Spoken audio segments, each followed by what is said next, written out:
প্রত্যেক মানুষের কিছু না কিছু শখ ও শৌখিনতা থাকে। সেই শখগুলো পূরণ করতে আমরা কত কিছুই না করি। শৌখিনতার আসল স্বাদটা তখনই পাওয়া যায় যখন আমরা কেউ উপার্জন করতে শিখি আর আমাদের উপার্জিত অর্থ ব্যয় করে ছোট ছোট শখগুলোকে পূরণ করে থাকি। গুড মর্নিং বন্ধুরা, আজকে একটা নতুন ব্লগ নিয়ে আবার তোমাদের সামনে চলে এলাম। আশা করছি তোমরা সকলেই ভালো আছো। মামনি ব্লগে তোমাদের সকলকে স্বাগত। তো সকাল সকাল আমি ব্যালকনির সামনে এসে একটু গাছগুলোতে একটু জল দিয়ে দিলাম। আর আজকে আমার গাছে একটা জবা ফুল ফুটেছে। আর কালকে একটা গাছকে আমি রিপোর্ট করেছিলাম, সেই গাছটা যেন একটু নেতিয়ে গেছে। ওই যে তোমার পিটুনিয়া গাছটা। আর এখানে আজকে ফুলকপির তরকারিটা করবো বলে ফুলকপিটা অলরেডি কেটে নিয়েছি আর আলুগুলোকে একটু ছোট ছোট করে কেটে নিলাম। আর এই আনাজের খোসাগুলোকে নিয়ে একটা প্যাকেটে বেঁধে রেখে দেবো। ওটা যখন ডাস্টবিনে যাবো তখন ওটা ফেলে দিয়ে আসবো। আরো কিছু মানে ডিমের খোসা টোসা এটা ওটা থাকে, সেগুলো সব একসঙ্গে জড়ো করে নিয়ে ফেলে দিয়ে যাই। আর এইখানে ছোট গ্যাসটা জ্বালিয়ে নিয়ে আর এই হাঁড়িটাকে তাড়াতাড়ি করে বসিয়ে দিলাম, কারণ হাঁড়িটা তো গরম না। আর হাতে করে ধরেছি, আর আমার কাজ করতে করতে না খেয়ালই থাকে না কোনটা গরম আর কোনটা ঠান্ডা। তো আজকে ফুলকপি দিয়ে আলু দিয়ে ডিম দিয়ে তরকারি করবো। ডিমগুলো আগে সেদ্ধ করে নিয়েছি, কিন্তু সেদ্ধটা অনেকক্ষণ ধরে করেছি, কিন্তু তবুও একটা সাইড যেন মনে হচ্ছে একটু নরম মতো আছে, ছাড়াতে গেলে খুব অসুবিধা হচ্ছিল। যাই হোক, ওই ফুলকপিটা ভাজা হয়ে গেলে একটু ভেজে নেবে, তাহলে একটু শক্ত মতো হয়ে যাবে। আর ভাতটা আর একটু বাকি আছে হতে। আর ফুলকপিটাকে মশলা দিয়ে কষে নিলাম। আর এই যে আমরা যে খোসাগুলো সমস্ত কিছুগুলো প্যাকেটে পুড়ে আর নিজে একটা ডাস্টবিন হয়েছে, সেই ডাস্টবিনে ফেলে দিয়ে আসবো। আগে না খুব অসুবিধা হতো, কোথায় ফেলবো না ফেলবো এই ময়লাগুলো, মানে ময়লা বলতে খোসাগুলো, ডিমের খোসা, আনাজের খোসা। আর এখন প্রতি মাসে 150 টাকা করে দিতে হয় ঠিক কথা, কিন্তু এটাতে আমার খুব সুবিধা হয়েছে, গিয়ে একবার নিচে ডানটাকে খুলে একবার ফেলে দিয়ে আসো, তাহলে আর অতটা ফেলার সমস্যা থাকবে না। কারণ কার জায়গায় ফেলবো, কে কখন গালাগালি দেবে, কি দুটো কথা বলবে, তার থেকে বরঞ্চ মাসে 150 টাকা করে যা, কিন্তু এসবগুলো আর সহ্য করতে হবে না। যাই হোক, আমি একটা নতুন জায়গায় এসে আছি এখন। তো সেহেতু এখানকার লোককে আমি ভালোভাবে চিনি না, ওরাও আমাকে খুব একটা ভালোভাবে চিনি না। আগের থেকে যেমন এখন অনেকটাই সবার সঙ্গে চেনা পরিচিত হয়ে গেছে। সকালে সেই রান্না বান্না করে বাসন বাসনগুলো মেজে ধুয়ে রেখে দিয়ে সেগুলো বেরিয়ে গিয়েছিলাম। তারপরে আবার এই এখন বাজে তোমার 8টা। এখন এসে একটু বসেছিলাম, তারপরে মাথা যন্ত্রণা হচ্ছিল বলে তারপরে এই আনাজগুলো নিয়ে এসেছিলাম। আজকে নিয়ে এসেছি সজনে ফুল। সজনে ফুলের বড়া খেতে তুমি খুব ভালোবাসে, আর এই সিজনে একটু সজনে ফুল খাওয়া শরীরের জন্য খুব ভালো, জানো তো। সজনে ফুলটা আবার শুধু দিয়ে পেঁয়াজ দিয়ে একটু ভাজবো, সে আবার খাবে না, ওকে একটু বেসন দিয়ে বড়া করলে তবেই খাবে। আর আসার সময় একটু বেসন নিয়ে আসবো, বেসনের প্যাকেট ছিল কিন্তু ফুরিয়ে গেছে, আনবো সেটা আমার মনে নেই। আর বাকি একটু আনাজ নিয়ে এলাম, একটু ধনেপাতা নিয়ে এলাম, একটু কুমড়ো নিয়ে এলাম। অনেকদিন ধরে ভাবছি যে কুমড়ো দিয়ে ছোলা দিয়ে তরকারি করে খাবো, বেশ ভালো লাগবে। আর ফ্রিজে খুব একটা আনাজ ছিল না, একটু ফুলকপি আর একটু বাঁধাকপি পড়েছিল। আর আজকে আনাজের মধ্যে সেরকম কিছু নয়, একটু কুমড়ো নিয়ে এসেছি, একটা বেগুন আর একটু কড়াইশুঁটি আর টমেটো নিয়ে এসেছি, আর একটু ওই সজনে ফুল দেখতে গেছিলাম, ওইটাই নিয়ে এসেছি। আজকে আবার শুক্রবার, শুক্রবারে তো আবার পোড়া জিনিস খায় না বলে, বিয়ের শান্তির জন্য অনেক কিছু নিয়ম আছে না, সেগুলো তুমি যতটা পারো মানার চেষ্টা করি, আর যতটা হয় না সেগুলো আর মানতে পারি না। যখন সন্ধ্যাবেলা বাজার করছিলাম তখন মনে মনে ঠিকই করে নিয়েছিলাম আজকে একটা বড় বেগুন নিয়ে যাবো, নিয়ে গিয়ে বেগুনটাকে সেকা করবো। কারণ আজকে বললাম শুক্রবার পোড়াতে নেই, সেই জন্য একটু গায়ে তেল মাখিয়ে নিয়ে শিখে নেবো। আর এই বেগুন শেখা বলো, বেগুন পোড়া বলো, এই দিয়ে রুটি খেতে আমার খুব ভালো লাগে। আর বেগুন ভাজা দিয়ে, আর এই সময় বেশিরভাগ সময় বেশি বেগুনটা পাওয়া যায়, এরপরে গ্রীষ্মকাল পড়ে গেলে এতটা পাওয়া যায় না। যাই হোক, এবারে একটু আলুও ছিল না, আলুটাও নিয়ে আসলাম সঙ্গে করে। আজকে একবার 3 কেজি আলু নিয়ে চলে এসেছি। আর রসুনের কি দাম গো বাবা, এই রসুনটুকুর দাম নিয়েছে 140 টাকা, জানো। ওরে বাবরে, আমি তো শুনে হাঁ হয়ে গেছি যে কি গো, এত রসুনের দাম কেন। আর যাই হোক, আলুটা নিয়ে এলাম। আলুর দামটা যেন তুলনামূলক ভাবে আগের থেকে একটু কম আছে, কারণ আজকে চন্দ্রমুখী আলু নিলে 20 টাকা করে। চালটাও বাড়ন্ত হয়ে গেছে, আর চাল বাড়ন্ত হয়ে গেছে বলতে হবে, জানো তো, ফুরিয়ে গেছে বলতে নেই, এটাই নিয়ম। মানে চাল কখনো ফুরিয়ে যেতে বলতে নেই, মানে যেহেতু অন্য জিনিস তো সেই জন্য ফুরিয়ে গেছে বলতে নেই, বলতে হয় বাড়ন্ত হয়ে গেছে। যাই হোক, একটু একটু মানি, একটু একটু বুঝি, সবার কথাগুলো শুনি। হ্যাঁ, যতটা হয় একটু চেষ্টা করি এইভাবে বলার, এইভাবে চলার। হ্যাঁ, আর এই নিয়ে এলাম 3 কিলো চাল নিয়ে এসেছি, আর 2 মাসে 5 কিলো একবারে তুলিনি, কারণ রাখার খুব অসুবিধা হয়ে যায়। আর মেয়েদের সবচেয়ে দরকারি জিনিস যেটা, সেটা তো লাগে মান্থলি। আর আমরা মা মেয়ে আছি, আমাদের তো প্রয়োজন, ওই জন্য নিয়ে চলে আসি, একবারে নিয়ে চলে আসি, এবার সারাটা মাস দুজনের হয়ে যায়।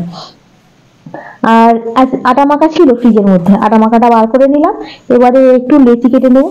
আর তো বললাম বেগুন শেখা করবো, আজকে খাওয়ার খুব একটা ঝামেলা হবে না। আর তনুর জন্য একটা ভাবছি ডিম ভিজে দেবো, কারণ শুধু বলেছি যে বেগুন শেখা হবে, ও মানে খায় না, নয় খায়, এখন বলবে যে তুমি করো তোমার পছন্দ অনুযায়ী, তুমি যদি খাও আমিও খেয়ে নেবো।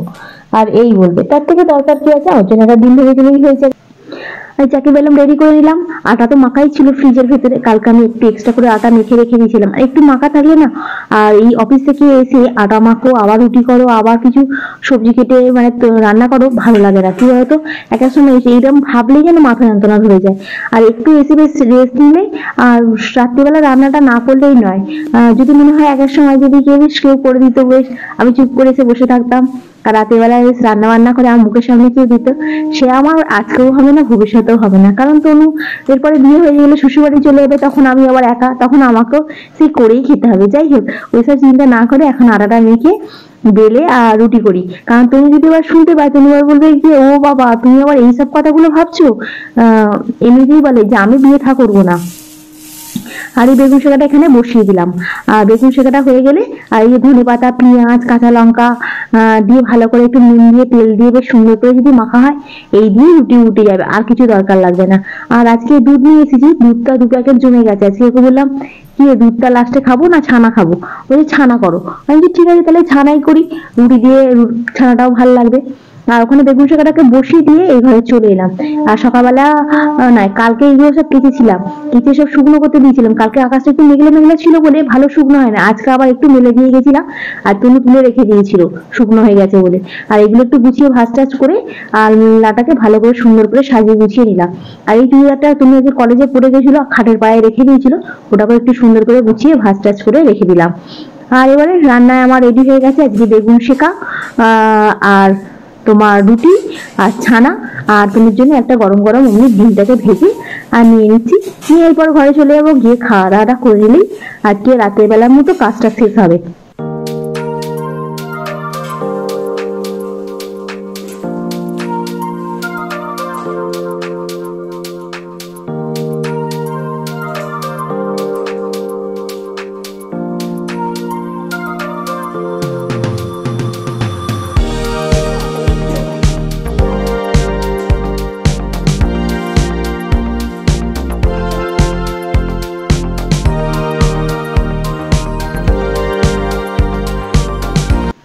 আজকে একটা জোয়ানের শিশি এনেছি, এর মধ্যে সে বিট লবণ, তারপর লেবু টেবু সব দেওয়া থাকে। এই দেখ কি রে, ও খুব খুশি হয়ে গেছে একদম, তুমি জোয়ান খেতে পেলে একদম খুব খুশি। খোল, যেন 1 সপ্তাহের মধ্যে যেন শেষ না হয়ে যায় ওইটা আবার। হ্যাঁ, কদিন চলে, আমাকে একটু দে।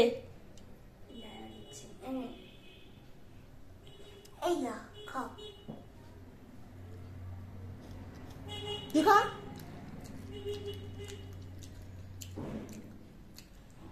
তনু এই জোয়ান পেলে একদম খুব খুশি হয়ে যায়। জোয়ান খেতে কি ভালোবাসে।